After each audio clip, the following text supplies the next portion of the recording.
women, as a trend, have less time to mess around with toys. It's not because they're not interested or they're not sophisticated enough to play, but like it is documented that women have less leisure time than men. Married women have less leisure time than men. They have less time for their wellness than men, right? So if you're building for women, you need to build for things that account for that. So that's where the sort of like, don't just tell me my like data, do something for me, is uniquely appropriate for women. Welcome to Biohacking with Brittany, the podcast where science meets wisdom. I'm Brittany Ford, holistic nutritionist, biohacker, and mom. And for years, I struggled with gut issues, hormonal imbalances, and the exhaustion of motherhood while running a business. Biohacking and functional medicine became my way back to clarity, vitality, and trust in my body. And that's why I'm here. Not just to share information, but to share the practices and perspectives that truly shifted my health and my life. Each week, I bring you science-backed tools, honest conversations, and rituals I live myself so you can return to your own body's wisdom and create longevity on your own terms. Because your body already knows this is just the space to remember. Welcome back to the show, everyone. I'm so excited that you are listening. Today, we are diving into wearable tech, neuroscience, brainwaves, sleep, and really how we can optimize all of those areas. I'm joined by Caitlin Schur, who is a PhD.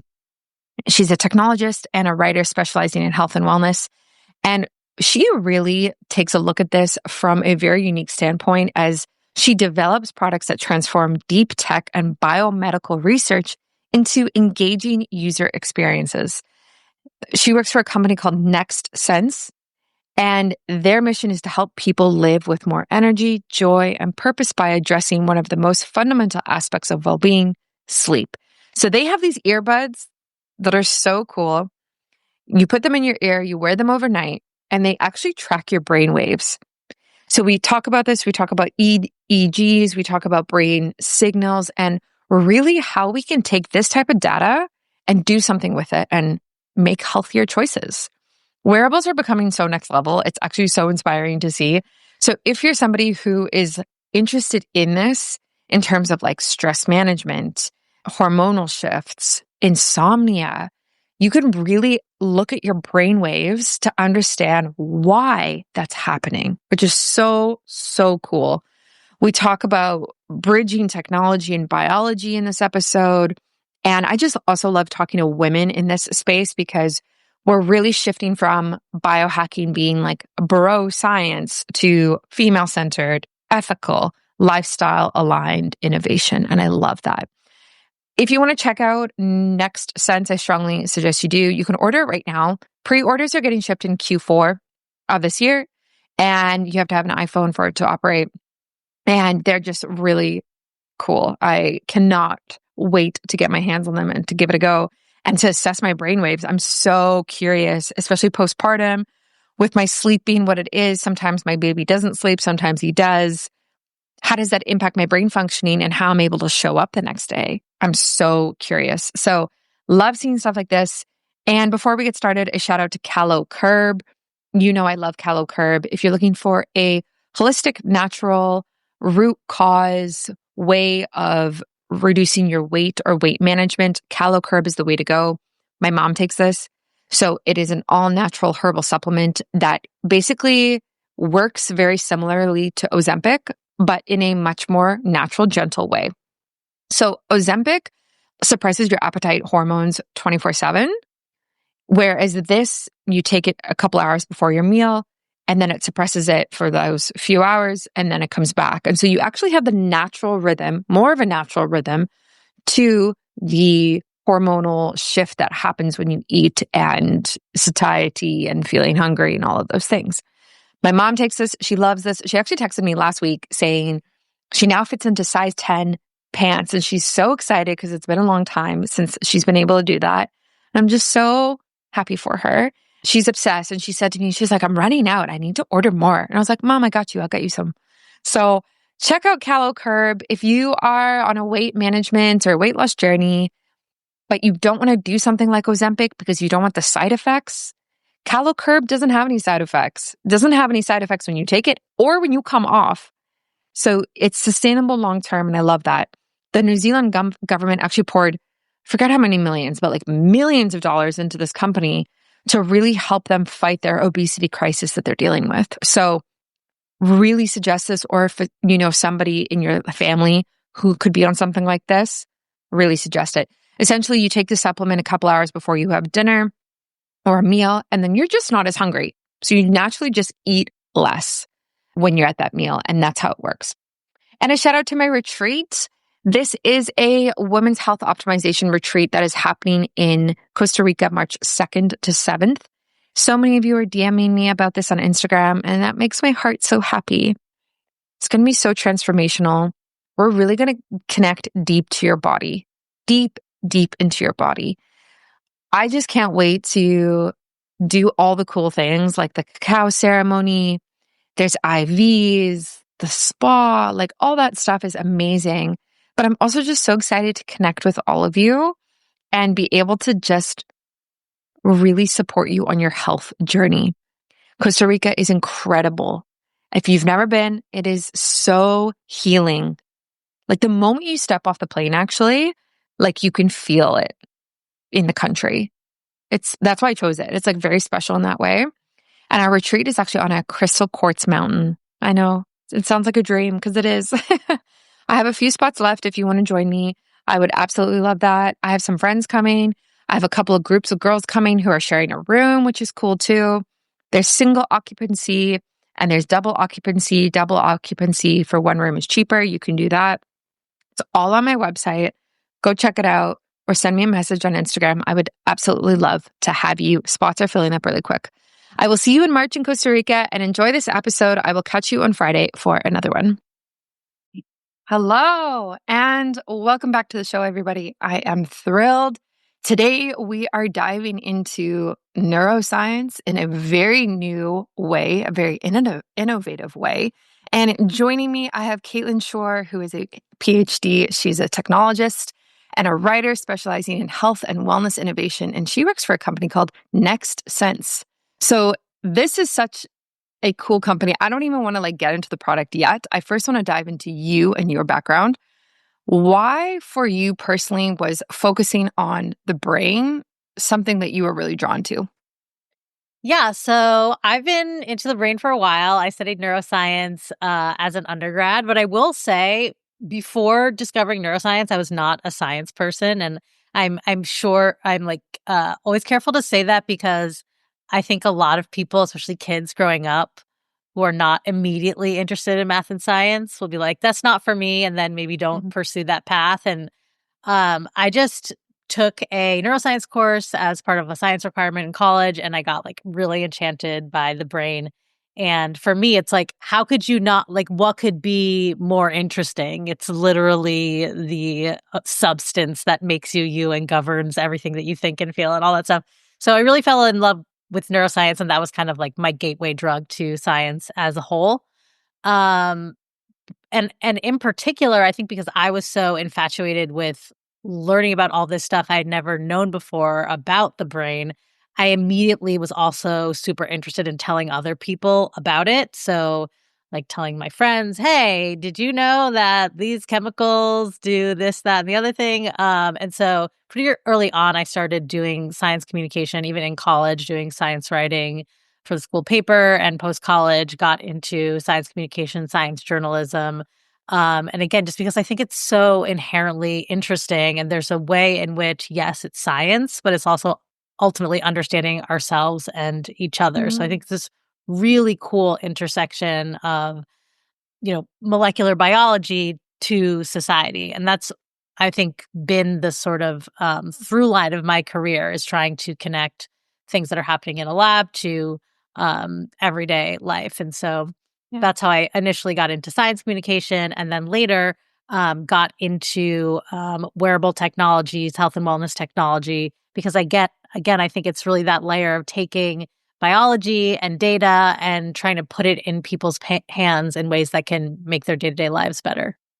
I love that. Yeah, it's how do you take the micro and make it macro, essentially, is what you're talking about. And it's actually much harder to do than people might realize because you're trying to communicate to the general public concepts that can be very complicated and maybe even overcomplicated, especially when you're talking about neuroscience. And I just think of every time I try to explain any new health and wellness trend or technology that I'm into, and I try to explain it to my family, it's like right over their heads. They have no idea what I'm talking about. So, how do you kind of do that? Like, how do you break that down for the average person to make them understand how important the brain really is? Yeah, I think, like, on the one hand, people know that the brain is important. Like, if you don't know that, like, where I don't know if we can, like, have a conversation. You're like, but I'm not so sure about the brain. That's not so important. But I think, sort of the nuances of it, and even more so, myths that people understand about the brain, particularly because there are a lot of, like, half truths and misdirects, when it comes to science. I think that's the tough part.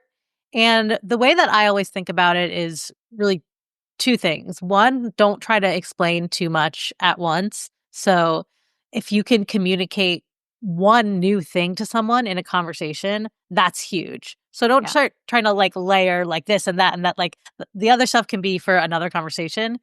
Mhm. And I think the other part is making it relevant to people's lives. And again, that's why I really like wearable technology, because it meets you in the moment and doesn't say, hey, abstractly, this is how brains work. And here's, like, a diagram. Instead, it's saying, this is happening to you right now. And therefore, you can perhaps correlate it with some aspect of how you're feeling. And that makes it stick a lot more than, like, a fact in a textbook. Mhm. Yeah, I love that. I think you're so on it. Um, and I've experienced very similar things as well, actually. I think the wearables are great. And I'm curious, before we get into NextSense, what was the first wearable that you personally used that you were like, whoa, this is actually really cool? Ooh, it's such a good question. What was the first wearable that I ever used? Well, I have had, uh I have had experience with, like, very early consumer neurotechnology. Like, since, maybe, like, 2012, there was the Muse, which was the first, Mm. like, consumer headband where you could see, some data about your brain. At the time, I didn't find it, like, particularly practical or functional. Like, I was, like, wearing it day to day, but I was really enchanted of, like, having that moment of, like, "Hey, this is me." In real time. And then I was also, moving on to the Apple Watch and the things that are used to Aura Ring, and eventually, like, doing glucose monitors. So, like, um I've gone through a lot of wearables in my life. Nice. Yeah, yeah. I've had an Aura ring for about 6 years, which has been pretty incredible. And then I have a Garmin watch, and then, like, a few other things, but I nothing I really use oh my gosh, consistently as much. But I would definitely be interested in something that focuses more on the brain, and I'd love to kinda start to unpack that. Like, I think the wearable space right now is all about sleep and potentially, like, activity, like steps Mhm. and that type of thing, and fitness and calories burned, which can also be beneficial. But how do we shift that to something like looking at our brain waves, which then can translate into, like, fatigue, procrastination, memory, all of those things that actually we could Yep. benefit if we were to understand how the brain waves worked better? Yeah. So the brain is, like, sort of the holy grail of the thing that you would want to be measuring, right? It is, yeah, you can measure heart rate. Yeah, you can measure movement, and that is interesting. And there are really useful things you can do with that. At the end of the day, like, your brain is such a rich data source, and it's the Mhm. thing that makes you you, right? And there's been no lack of desire to tap into that. And I think you even see that with the wearables that you have that aren't measuring the brain. A lot of them are still trying to get at stress, right? Because that is something that is starting to tap into how you are feeling emotionally, which is the thing that people really want to, dial in and improve upon. But it's really hard to do, and that's why it hasn't been done yet. And the product that we have, I can show is here. Mhm. So you can see they're earbuds. They look Oh. like Mhm. earbuds. Um, the technology in there, EEG or electroencephalography, has been around for 100 years, almost exactly 100 years. So it's not novel to be able to measure brain waves. What's different is being able to put it into a form factor that people actually want to wear day to day. And with the earbud, that becomes a really exciting opportunity because people already are wearing earbuds for so much of their day and into the night. It's right next to your brain. It's like right on your head. And you can see like in Apple's recent announcement for the next AirPods, they're starting to measure heart rate from the Wow. earbud. So you can see like the number one rule of wearables is that they have to be wearable. And if you try to introduce like a new form factor, that's why I think the headbands have struggled. Is like Yeah. people, it's harder to adopt something that you're like, I'm putting on a new thing. But if you take watches, rings, now earbuds, people are already wearing those all the time. And so that's a much Mm. easier habit to adopt. And as you know, with your Oura ring, like the longer you wear it, the more interesting insights you have. So you need to have that accessibility uh, to make it really succeed, I think. So yeah, we're super excited. As you could imagine, with something on the brain, there's almost no end to what you could possibly record. We Yeah. are starting with sleep because we're a brain health company, and Mhm. we see sleep as one of the lowest hanging fruits in terms of levers that you can pull to make your brain health better. All the things that you talked about, like memory, cognition, emotional well-being, that all starts with sleep. So it also happens to be something that EEG is really good at measuring better than something on your hand or your wrist. So that is where we're starting. And the other facet that I'm really excited about is the current generation of wearables, sort of like Gen 1 of wearables, has been all about tracking.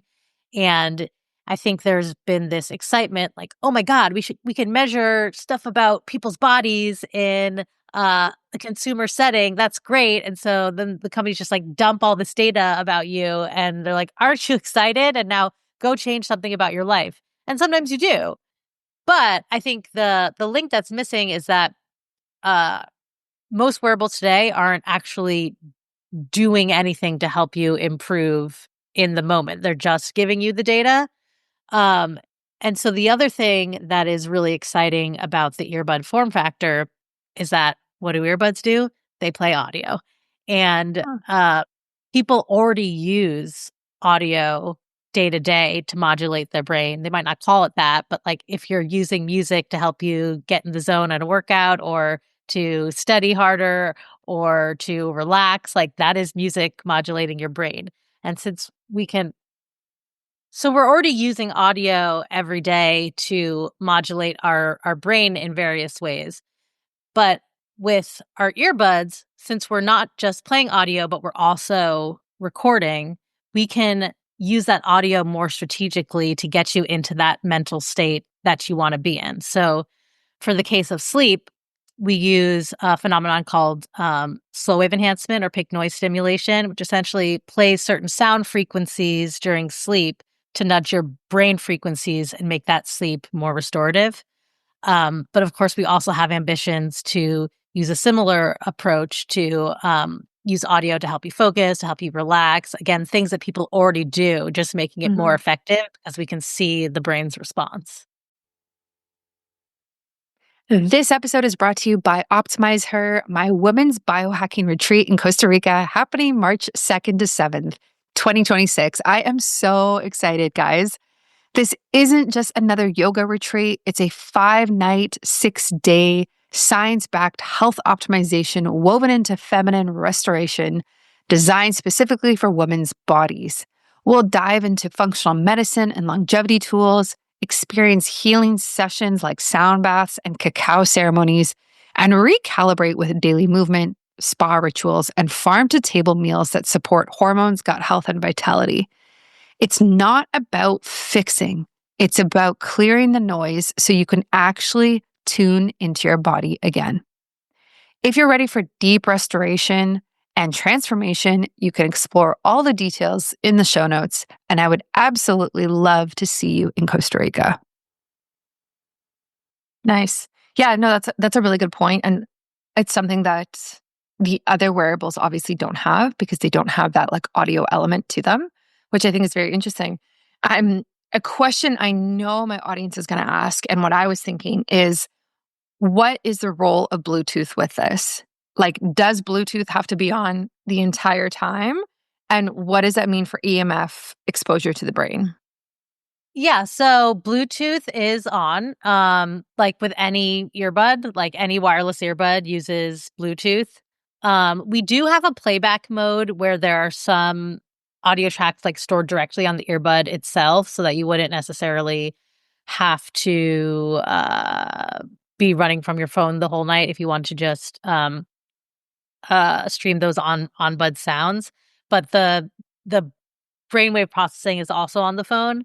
So, yeah, I mean, I would say like if you are concerned with EMF, then you're not using Bluetooth earbuds at all. So you're not Mhm. really our audience, Yeah, yeah, no, and you have a hard time in life. yeah. Um, yeah, so I like for my Aura ring, I don't use Bluetooth on my phone very often. And then Mhm. when I like sync up with my Aura ring, obviously I have to turn it on and that's fine. Um, and I'm just curious with these wearables that come out, like, is there a way in the future where it can run with the phone on airplane mode? And then I log in the next morning and then I look at all my data. Do you know what I mean? Yeah, that is. I mean, there are.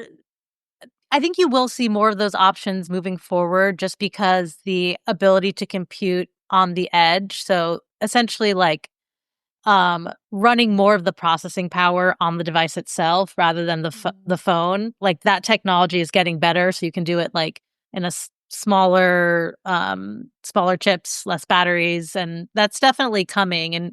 And for us, it's something that we've explored also, just because it's better for battery life if you don't have to be running the Yeah. Bluetooth all night and you can do more of it on the phone. So that's definitely something that we're looking at. Yeah. And I think people in general are looking at. Yeah, that's great. So the way that the headphones work, let me just understand, or the earbuds, sorry. Um, so you put them in, and then they're able to actually sense the brain waves that are currently happening, and then Correct. certain brain activity is correlated to certain things in terms of like obviously the different types of sleep that you're dealing with, but also like stressors and things like that. Is that kind of like the overall frame that we're talking about here when we're talking about yeah, like, I'm just curious, I guess, on more specific level on how they actually work. Yeah, so I'll do like a quick science lesson for your listeners. And some of them probably already know this, and apologies, but so every time a brain cell fires, um there is a change in electrical voltage in that cell. Like that's how it sends a message to the next Mhm. neuron. And when many cells fire at the same time, so there's these phenomena where a lot of cells become in sync and fire at the same time. When that happens, that change in electrical voltage is big enough that you can detect it from outside the skull. Oh, So when we talk about brain waves, that's essentially these big populations of neurons firing at the same time in the synchronous way, and the voltages are rising and falling and rising and falling, and that's what we call brain waves. And so conventional EEG, the kind that's been around for a long time, you would have electrodes, sensors all along the head to detect those changes, so they could detect the changes in those electrical dynamics from outside the skull. So we've taken that same general approach, but instead of having dozens of electrodes all over your head, there's just three electrodes inside the earbuds. So one on the mm, tip, and then one here and one here. So it's like it's not going to be the same level of detail that obviously if you had them, a bunch all over your head, which you'd get Mhm. in if you're doing a research experiment, but you don't necessarily need that for the kind of insights you want day to day. And so different uh, types of brain waves, so different frequencies, like literally different waveforms have been associated with different mental states. And there's like, it's more detailed than that. Like there can be more subtle differences in the types of waves than just like the general Mhm. frequency. But that's basically the idea that you can discern something about what's happening in the brain Right. from the shape of those waves. And it's not, I'm always careful to say it's not like you're never going to read someone's thoughts from their brain waves. It's not Yeah. that specific. It's more like a heartbeat where you Mhm. can from a pattern, you can tell about a general state, but it's not like words and thoughts. Yeah. Yeah, yeah. Yeah, I know what you're talking about. I'm forgetting the name of it. Not neuromodulation. I did it a few years ago. What is it called again? What's the term where they put that cap on you and you're watching a screen and you have to kind of control it with your eyes? Do you know what I'm talking about? Um, Uh, is it like a BCI or like a no, there's a word um for it. Oh my gosh, I haven't done it in so long. like Anyway, neurofeedback? yes, neurofeedback. Got Yes. it. Yes. So I did neurofeedback a few years ago, which was very interesting. And I think I was watching like Harry Potter or something, and like you had to try to, I guess, yeah, control the size of the image with your eyes. And then it was like I had this whole thing on my head, and it was really cool. And it showed exactly what you're talking about, the different brain waves. I went through it with a therapist afterwards.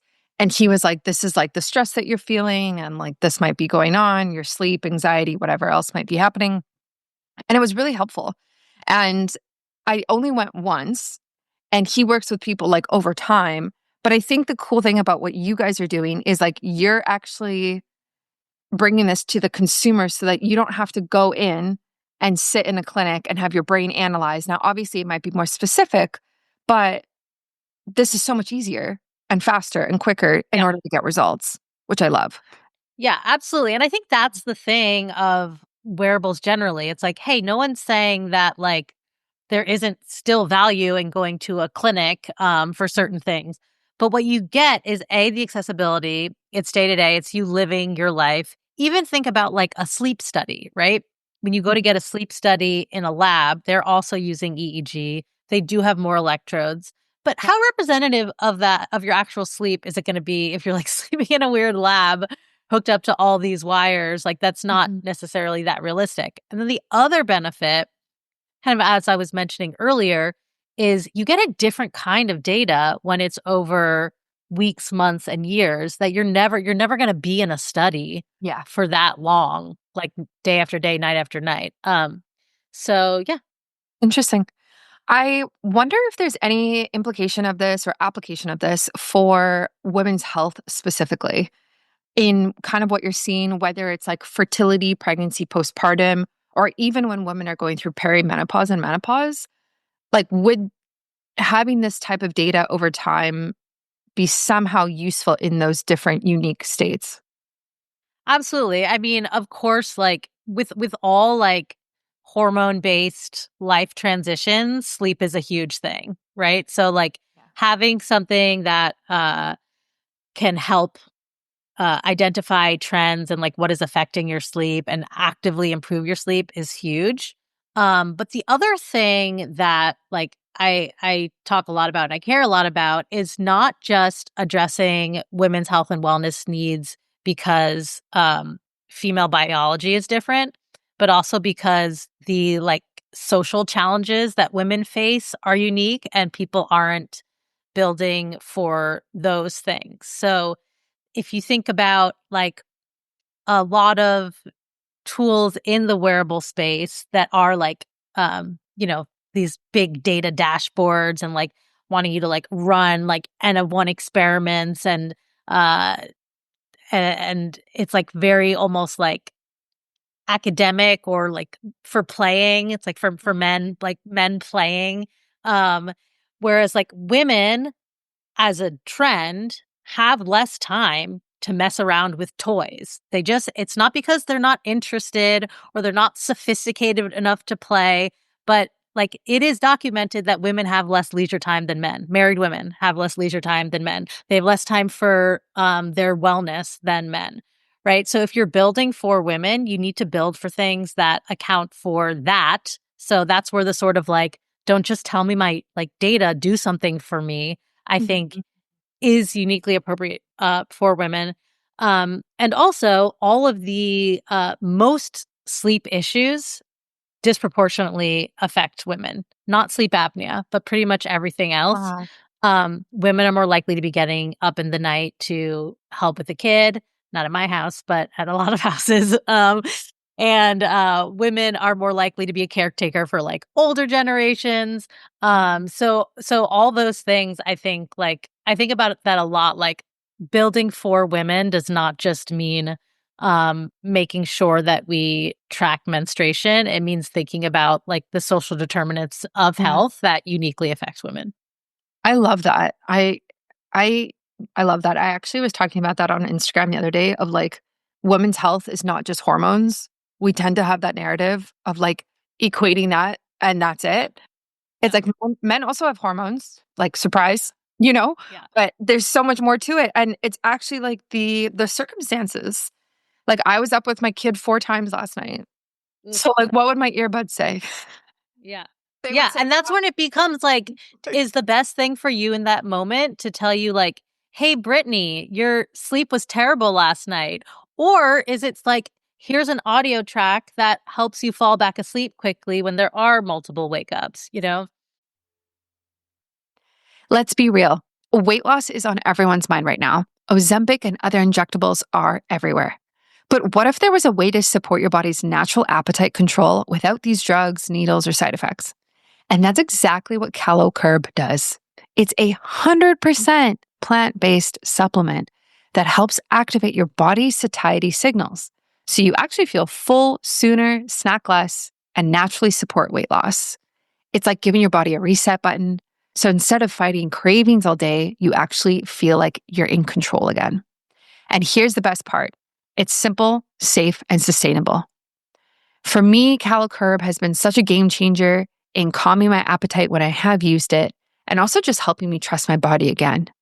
My mom has been using it and has actually lost 8 pounds in 3 weeks. And she's so excited about that because it's such a natural and easy thing for her to do without looking to something like Ozempic or something much more extreme or yo yo dieting or anything like that. So if you are curious and this is something that you think could be helpful in your life, or you have somebody you know who could really benefit from this, I think we all kind of have that person. You can try it and you can get 10% off with my link, which is in the show notes. Think of it as a healthier, natural alternative to Ozempic or even Wegovy, one that works with your body and not against it. You can also message me on Instagram at biohackingbrittany if you want my link to save or you have any other questions about it. Yeah, literally, that is my thing, my issue with my Garmin watch, which I'm wearing right now. It tracks my sleep, and the next morning, it will tell me how many hours I got. And then it says, sleep, not ideal. Could use more REM sleep. Here's your sleep Yeah. score, -31 or whatever. Have a great day. It's like, Yeah. thank you. Exactly. I'm starting on a positive foot today. Thank you so much. Yeah. Yeah, and we've thought a lot about that as well. Like there are not for everyone, but there are people for whom getting that sleep data can actually have a negative impact. We're starting to see issues of what's called orthosomnia, which is essentially like people getting obsessive about their sleep data. And you could imagine if you're already prone to having difficulty falling asleep, Mhm. that someone telling you your sleep was really bad last night and you better sleep well tonight. Well, now I'm in my head. Now I'm getting more nervous and stressed about falling asleep. And guess what? That makes it harder to fall asleep. So I think, it's a hard line to walk because on the other hand, the data really can be powerful and it really Mm. can be helpful to see like to hold yourself accountable and say, like, hey, like I've realized like I kind of need 7.5 hours. And that's what my goal should be. And that's helpful to know. Um, and so I think there is an issue of framing, and we've thought a lot about that. Like we will give you the numbers. We will tell you you slept 7 hours and 4 minutes, but we are not putting a judgment on that of like, this is bad, or this is good. Also because people's sleep needs vary. So Yeah. Yeah. Yeah. I love that. It's like, honestly, I want to email Garmin and be like, guys, fix this, or like post yeah, about it on socials and just tag them, because it's, yeah, it's just not needed. And especially when you're in postpartum or pregnancy, like I don't need to be reminded that I'm not sleeping. I am very well yeah, aware. Like it's very, yeah. And the messaging that you'll get from like a lot of like influencers and stuff will be like, prioritize your sleep, mama. And it's like, I prioritize it, but there are certain hard constraints that yes. make it not available to me. Yeah. My favorite is like sleep when the baby sleeps. I'm like, okay. So let me just like suddenly turn off my brain and sleep for 40 minutes. Okay. Like, Yeah. Yeah. yeah. Yeah. Yeah. No, I love that. And I love this idea I wrote it down of orthosomnia. I've actually never heard of that before. But I've been through that a few years ago, like before I was pregnant for sure. I was obsessed with my data for my Oura ring, like obsessed. And so much so that I actually had to take a break and I put it on airplane mode for a month and I didn't open it because it was becoming too, I don't want to say it was ruling my life, but it was like, you should do this workout today. And then so I did that workout, even though I felt like I should actually do something else. Yeah. Right? So, and it went both ways. It would say, take a rest day, but then I would have energy and want to do a workout. Or it Yeah. would say, hey, do this hard workout. And then I was like, no, like today I'm not feeling that great. And so Yeah. it kept taking me away from my like intuition. And so I had to like have a complete hard break and then come back with new eyes in order to be in a better place with it. Yeah, I think that that is like another common issue with wearables is that they don't really, particularly with sleep wearables, like they don't necessarily close the loop to say like, you might say, "Hey, your sleep was bad," and then you're like, "But I actually feel pretty good today," or like, "Your sleep was good," and you're like, I would have that all the time where I would get like a good sleep score, whatever that means, and then feel terrible, and there wasn't really an opportunity for me within the app experience to like correct it and say like, "No, actually, like I don't feel like that," and so something that we're excited to introduce a little bit further down the line is pairing your sleep data with a check on your brain midday to see like how is it actually affecting you, which I think could be really interesting and different. Yeah. Yeah. Yeah. Cause there needs to be that cross section of like how you're feeling versus what the data says. And it's very difficult for wearables to do that. I've seen like where did I see it? Maybe it was on the Calm app, which is obviously not a wearable, but like you rate how you're feeling from 1 to 10. And it's got like Yeah, different smiley faces. And so just making it like super easy of like, oh, I'm like a 5, or like, yeah, that kind of looks like how I feel today. So that yeah, then it can get the feedback and then it can tailor the meditations towards you, which I think is smart. I would love to see more of that because I think there does need to be more emphasis on trusting how your body is doing rather yeah. than completely outsourcing everything to either a wearable or doctor or whatever else. Like there is something to be said about taking ownership of your health and your body. 1,000%. Yeah. So in terms of your pipeline, like we're sitting at September right now, when are these coming out? What are you guys doing? Yeah, so pre-orders are open now. Head over to nextsense.io if you want to put in your pre-order. There are some incentives to ordering early. Nice. And we will be shipping a couple less than 2 months. Wow, we're really creeping up on it. But basically like kind of depends on some things with manufacturing, but October, November we will be shipping them out. Yeah, we're really excited. Nice. And then after you focus on sleep, like what do you think is next on the horizon? Yeah, so I think the first thing we want to do is focus. So, again, we're trying to be very organic in both meeting user desires for the things that people want to see, but also looking to where people already use audio to modulate their brain state. So I think that, a lot of people throw on headphones to do work, right? It helps you focus. And so creating like timed sessions where you can see how your focus change throughout the course of the session and have your audio adjust based on your focus level. So I think that is high on the list. And then we're also working on a similar idea for relaxation. So you throw on the earbuds and you hear a calming audio track, and it acts kind of works like neurofeedback, like the audio changes based on your relaxation level in real time. And then you also get a readout at the end for your relaxation levels over the course of the session. That's so cool. I mean, and honestly, if you guys partnered with like Calm app or a meditation app, Yeah. that would Yeah. be so powerful, because I would love to see like, oh, I did this 30-minute or 10-minute meditation. Here's my brain before. And even if you made it like a diagram or a photo and you lit up the brain and like different colors mean different things, like so easy for people to understand, right? And then afterwards, that would be like, I'd be like, okay, I got to meditate more, because clearly I'm going from A to B and this is much better for me. Yeah.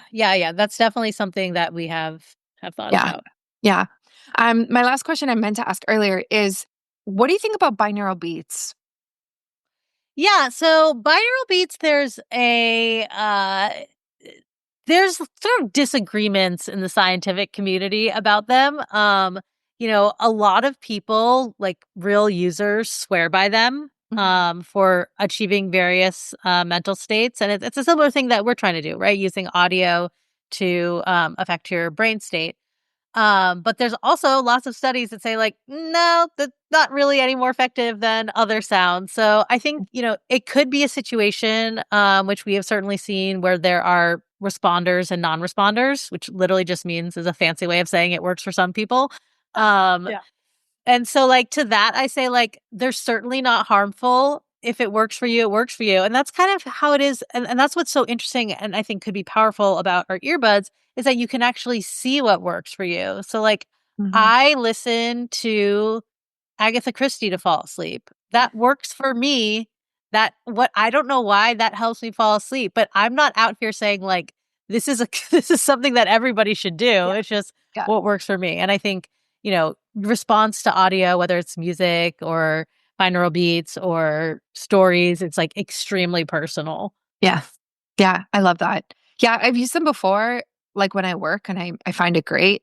But I also kind of agree, if I go on Spotify and I put on like Focus instrumental playlist, I almost wonder, like, is there really any difference between that and a binaural playlist? Right. Like, I'm not sure I'm that much more focused when I use binaural beats. Right. But I'm open to it, and I use them, and I can understand how some people swear by them. And yeah, I love that you listen to different things when you fall asleep. I think that's great. I'm like a hardcore, like white noise, put on the fan. Yeah. It's a classic. White noise is a classic. Yeah. I wasn't until we had a baby. And then, you get the white noise machine. You're like, wow, this is really nice. Yeah. No, actually that happened to us too. We were doing some renovations on our house. We were staying with my parents for a while. And when my daughter was a baby, and she had on her white noise every night, and my dad could hear it in his room. And then when we left, my dad just like bought a white noise machine because he missed hearing it. So, yeah. That's funny. Thing. Awesome. Well, thank you so much for coming on the show. This was wonderful. If people want to connect with you, I know you mentioned your website, and you guys are on socials as well, right? Just look up NextSense, or SmartBuds is the name of the product. Show you one more time. They're cute. They're cute. Yeah, they're cute. They're small. They're small because they have to be comfy for side sleepers. And if you want to find me, you can look me up. I'm Caitlin Shore, Shure. I'm the only one of me, so you'll find me, CaitlinShore.com. And I have contact info there. Awesome. I will tag you on socials, and I'll put everything in the description, in the show notes, on my website. I'm so excited to try these, and excited to see what comes for you guys in the next year or so. Awesome. Well, thanks for having me, Brittany. No worries. Thank you for listening to Biohacking with Brittany. I hope today's conversation gave you something to take into your own life, a practice, a perspective, or simply a reminder to trust your body. If you love this episode, please leave a review, share it with someone else who could benefit, and join me over on Instagram at biohackingbritney for more. And if you're ready to go deeper, you can explore my retreats, community, favorite tools, all linked for you in the show notes. Until next time, remember, your body already knows.